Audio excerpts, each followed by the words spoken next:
नमस्कार, काशी की धरती से एक बार फिर आप सभी का स्वागत है। चलिए कोशिश करते हैं अपनी ज़िंदगी को और बेहतर और सुंदर बनाने की। इस कोशिश के तहत आज बात करेंगे स्वास्थ्य चर्चा में प्रोस्टेट ग्लैंड की, और हमसे अपने ज्ञान को साझा करने के लिए हमारे साथ मौजूद हैं शहर के जाने माने यूरोलॉजिस्ट डॉक्टर शिवांशु सिंह। तो चलिए करवाते हैं आपसे उनकी मुलाकात। डॉक्टर शिवांशु, हमारे कार्यक्रम में आपका बहुत बहुत स्वागत है। और जब बात करते हैं अपने स्वास्थ्य की, तो बहुत सारे जो हमारे शरीर के विभिन्न अंग हैं, चाहे वो स्त्री को या पुरुष के, वो उसमें शामिल हो जाते हैं। पुरुषों के अगर स्वास्थ्य की बात करें तो बहुत ही महत्वपूर्ण अंग है प्रोस्टेट ग्लैंड। इसको लेकर के बहुत सारी भ्रांतियां भी हैं और इसको लेकर के बहुत सारी समस्याएं भी हैं। तो सबसे पहले तो हम इसे ही जानना चाहेंगे कि प्रोस्टेट ग्लैंड है क्या। जी मीनाक्षी, बेसिकली प्रोस्टेट की ग्रंथि ये हर पुरुष में जन्म से होती है। जी।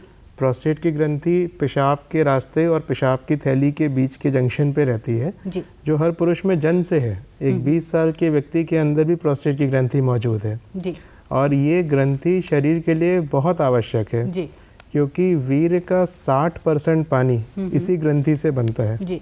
तो आप समझ सकते हैं यदि किसी व्यक्ति के पास प्रोस्टेट की ग्रंथि ना हो तो शायद खानदान आगे ना बढ़ पाए। बिल्कुल। तो इतनी आवश्यक ये ग्रंथि है। हाँ, ये बात सही है कि जैसे जैसे पुरुष की उम्र बढ़ती जाती है, 30 साल, 40 साल, 50, 60, 60 साल, तो समय के साथ इसकी जो प्रोस्टेट की ग्रंथि होती है, इसके आकार में कुछ परिवर्तन आते हैं, जिसके कारण समय के साथ, खासकर 50 बरस के बाद, कुछ पेशाब संबंधित समस्याएं उसके कारण पुरुषों को महसूस होना शुरू हो जाती हैं।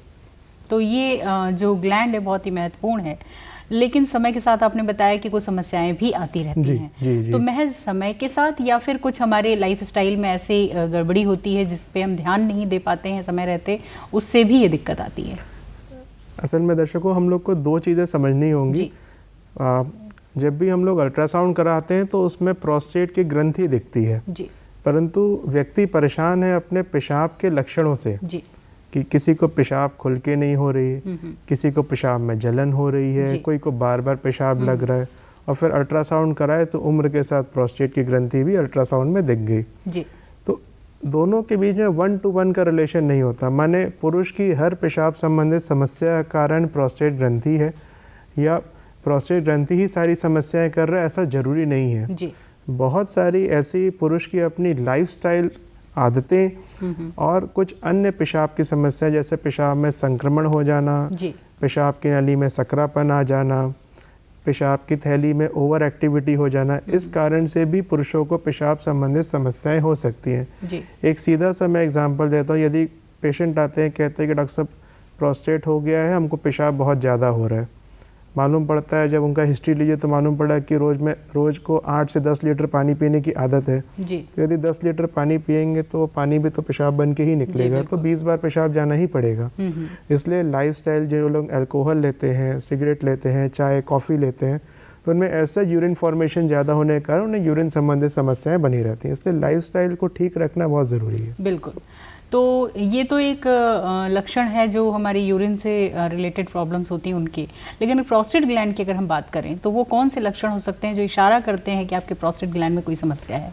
तो प्रोस्टेट ग्लैंड बेसिकली 2-3 प्रकार से अपने लक्षण पैदा करता है। एक तो जैसे जैसे प्रोस्टेट ग्रंथि के साइज का वृद्धि होता है तो ये पेशाब के रास्ते पे दबाव बनाता है, जिसकी वजह से यूरिन का फ्लो कम हो जाता है। यूरिन एक बारी में क्लियर नहीं होता है, समय लगता है, जोर लगाना पड़ता है। दूसरा, इस रुकावट के कारण जो पेशाब की थैली होती है उसकी फंक्शन प्रभावित होने के कारण किसी को बार बार पेशाब जाना पड़ता है, पेशाब पे कंट्रोल की कमी आ जाती है।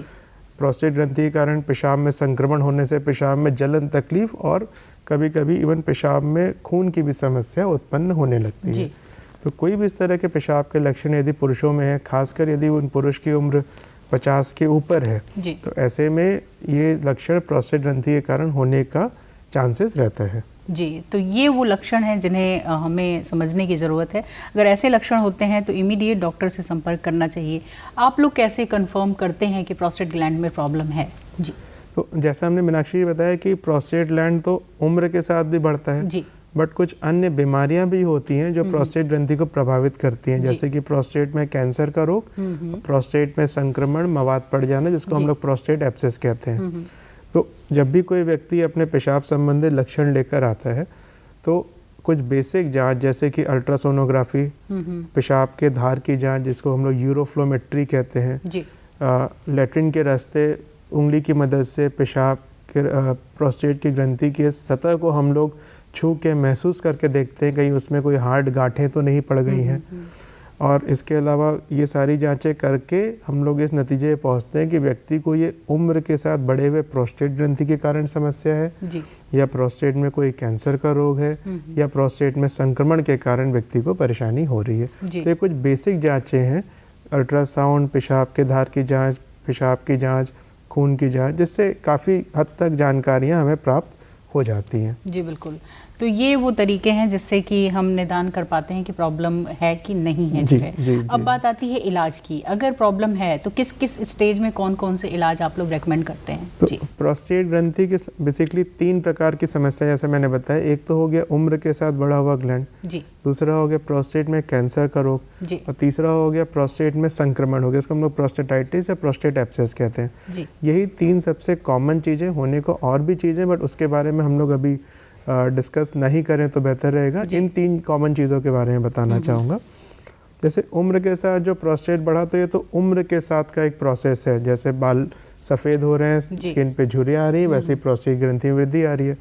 तो यदि व्यक्ति को पेशाब में कोई खास समस्या नहीं हो रही है, किडनी पे प्रोस्टेट के कारण कोई असर नहीं हो रहा है, तो हम लोग पेशेंट को बिना किसी दवा के सिर्फ और सिर्फ साल में 1 बार या 2 बार असेसमेंट के लिए बुलाते हैं कि इंटरनली इस बढ़ते हुए प्रोस्टेट से कोई हार्म है या नहीं है। यदि प्रोस्टेट उम्र के साथ बढ़ा है और व्यक्ति को कुछ पेशाब संबंधित लक्षण उत्पन्न होना शुरू हो गए हैं, परंतु ना तो किडनी पे ना पेशाब की थैली पे उसका कोई असर पड़ा है, तो वैसी स्थिति में कुछ जैसे हमने बताया लाइफस्टाइल मॉडिफिकेशंस की, भाई अगर मदिरा पान करते हैं बंद कर दें, धूम्रपान करते हैं बंद कर दें, शाम 6 बजे के बाद लिक्विड आइटम का कंजम्पशन कम कर दें, एक दिन में बहुत अधिक पानी ना पी के 2 से 2.5 लीटर तक पानी का सेवन सीमित रखें, भोजन में मिर्च मसाला ये सब चीज़ें परहेज करें। तो ऐसा करने से कई लोगों को ठीक ठाक राहत बनी रहती है। कुछ एक्सरसाइजेज होती हैं जैसे कीगल्स एक्सरसाइज है, ब्रिस्क वॉकिंग है, ये सारी चीज़ों की भी सलाह देते हैं। यदि उनको कोई मेडिकल प्रॉब्लम है, जो सबसे इम्पॉर्टेंट मेडिकल प्रॉब्लम जो यूरिन में प्रॉब्लम करती है वो है डायबिटीज़। सो हर यूरिनरी प्रॉब्लम के पेशेंट्स का डायबिटीज़ स्क्रीनिंग ज़रूरी है, और यदि डायबिटिक है तो उसको कंट्रोल करना बहुत ज़रूरी है। जी बिल्कुल। अगर पेशेंट को इतने से राहत नहीं मिल रही है, पेशेंट को और ज़्यादा राहत की आवश्यकता है, या अल्ट्रासाउंड में आ रहा है कि भाई थैली में पेशाब बहुत रुक रहा है, तो दवाइयों की आवश्यकता पड़ती है। दवाइयाँ मेनली 2 तरीके से कारगर करती हैं। एक प्रोस्टेट के कारण होने वाली रुकावट को रिलैक्स करती हैं, दूसरा प्रोस्टेट ग्रंथि, ऐसे सोचिए कि 2 गुलाब जामुन आपस में सटे हुए हैं पेशाब के रास्ते में, तो उनको सिकोड़ के उनका जूस निकाल के उनका साइज़ घटाने में भी ये दवाइयाँ कारगर रहती हैं। और ऐसा देखिएगा कि ऐसा मतलब पूरे संसार में ऐसा रिपोर्टेड है कि 6 महीने साल भर के इलाज से 20 से 30% तक का औसतन रिडक्शन देखा गया है प्रोस्टेट के साइज़ में। सर्जरी का भी विकल्प होता है उम्र के साथ बढ़ते हुए प्रोस्टेट में, लेकिन सर्जरी सबको आवश्यकता नहीं होती है, ना हम लोग रिकमेंड करते हैं। यदि प्रोस्टेट के कारण किसी का पेशाब ही रुक गया कि भाई कैथेटर लगा के घूम रहे हैं, या प्रोस्टेट के कारण डायरेक्ट किडनी पे असर पड़ रहा है, प्रोस्टेट से बार बार ब्लीडिंग हो रहा है, संक्रमण हो रहा है, तो ऐसी स्थिति में सर्जरी करना अनिवार्य हो जाता है। या पेशेंट को दवा से यदि लाभ नहीं मिल रहा है तो ऐसे केस में भी हम लोग सर्जरी का एक ऑप्शन हमेशा लेकर चलते हैं साथ में। ये हुआ उम्र के साथ बढ़ते हुए प्रोस्टेट का। दूसरा ऐसे हमने बताया कि प्रोस्टेट का कैंसर, तो जैसे शरीर का कोई भी कैंसर है, प्रोस्टेट का कैंसर अगर किसी का PSA बढ़ा हुआ है, वो एक खून की जांच होती है जो आसानी से की जा सकती है, लेकिन PSA का मैं बता दूं आमजन को कि जैसे बढ़ा हुआ PSA मतलब कैंसर हो गया, ऐसा ज़रूरी नहीं है। कैंसर कोई भी होता है हमेशा बायोप्सी जांच करके ही कंफर्म होता है, बाकी चीज़ें केवल एक शक पैदा करती हैं। तो यदि किसी को प्रोस्टेट कैंसर बायोप्सी जांच हुआ, कंफर्म हो गया, तो जैसे शरीर के किसी भी कैंसर का इलाज होता है कि उसके स्टेज पे निर्भर करेगा। भाई प्रोस्टेट तक सीमित है तो उसको सिकाई से, सर्जरी से, दवाई से कंट्रोल करते हैं। फैल गया है तो उसमें क्योर तो नहीं पॉसिबल हो पाता है, बट बहुत सारी ऐसी अच्छी दवाइयाँ हैं जो उसकी रफ्तार पे ब्रेक लगाने का काम करती हैं, ताकि कई महीनों, कई साल तक आराम बना रहता है। और प्रोस्टेट में संक्रमण के लिए अक्सर दवाइयों से काम हो जाता है। एंटीबायोटिक थोड़ा एक आम इन्फेक्शन से थोड़ा लंबा देना पड़ता है, और कभी कभी मवाद रहता है तो उसको अल्ट्रासाउंड की मदद से उस मवाद को हमें निकालना पड़ता है जी। तो ये मैं मोटा मतलब बेसिक ये जो 3 सबसे कॉमन प्रोस्टेट संबंधित प्रॉब्लम्स हैं उनका नॉन मेडिकल, मेडिकल और सर्जिकल ट्रीटमेंट्स ये होते हैं, है ना जी। तो ऐसे जो पेशेंट हैं जिनमें ये डिटेक्ट हो चुका है कि वो प्रोस्टेट ग्लैंड के मरीज हैं, तो उनको क्या क्या सावधानियां अपने लाइफ स्टाइल में, खान पान में या जो उनकी दिनचर्या है उसमें बरतनी चाहिए? जी ठीक। तो सबसे पहले तो जैसे हमने बताया कि किसी भी तरह का नशा अगर करते हैं तो उसको तो त्याग दें जी, क्योंकि प्रोस्टेट के साथ साथ पेशाब की थैली कैफीन से, टोबैको से, अल्कोहल से, इन चीज़ों से प्रभावित होती है। तो किसी भी तरह का यदि नशा करते हैं तो उसको त्याग दें जी। एक आम जन धारणा है कि पेशाब में दिक्कत है तो खूब पानी पिएंगे आराम हो जाएगा, परंतु ये खूब पानी पीने वाला क्रम केवल पथरी के मरीजों को ही फ़ायदा करेगा। प्रोस्टेट से पीड़ित व्यक्ति अगर ज़्यादा पानी पिएंगे तो वो ज़्यादा परेशान होंगे क्योंकि उनकी थैली उतना लोड संभाल नहीं पाएगी।